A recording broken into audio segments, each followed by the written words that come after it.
सूर्यास्त के बाद क्यों नहीं करते अंतिम संस्कार। गरुड़ पुराण में अंतिम संस्कार की विधि के बारे में विस्तार से बताया गया है। इसमें दाह संस्कार की प्रक्रिया, मान्यताएं और महत्वपूर्ण बातों के विषय में बताया गया है। शव को अकेला नहीं छोड़ने और अंतिम संस्कार के बाद पीछे मुड़कर क्यों नहीं देखना चाहिए, इसके बारे में बताया गया है। राधे राधे, नमस्कार दोस्तों, आपका हमारा वीडियो में स्वागत है। दोस्तों, चैनल को सब्सक्राइब करके कमेंट में राधे राधे जरूर लिखें। फेसबुक पर है तो फॉलो जरूर करें।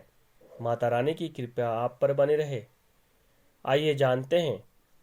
गरुड़ पुराण में जन्म से मृत्यु तक 16 संस्कारों के बारे में विस्तार से बताया गया है। इसमें 16वां और अंतिम संस्कार दाह संस्कार है, जिनको लेकर कई तरह के नियम बताए गए हैं। इस पुराण में महर्षि वेदव्यास ने लिखा है। इसमें भगवान विष्णु और पक्षीराज गरुड़ का संवाद है। गरुड़ पुराण में बताया गया कि मृत्यु के बाद परिजनों को क्या करना चाहिए और क्या नहीं करना चाहिए, आत्मा की यात्रा कैसे होती है और किसे स्वर्ग मिलता है और कौन नरक में जाता है, जीवों को पुनर्जन्म किस आधार पर मिलता है।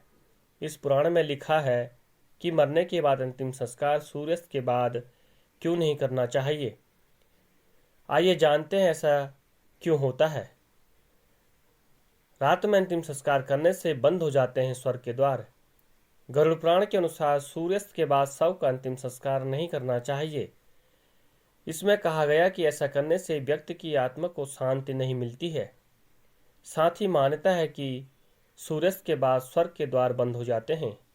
इसकी वजह से आत्मा अपने गंतव्य तक नहीं पहुंच पाती है। सूर्यास्त के बाद नरक के द्वार खुल जाते हैं। ऐसे में अगर मृतक का दाह संस्कार रात में किया जाए तो आत्मा को नरक के कष्ट भोगने पड़ते हैं। अगले जन्म में ऐसे व्यक्ति के किसी अंग में भी दोष हो सकता है।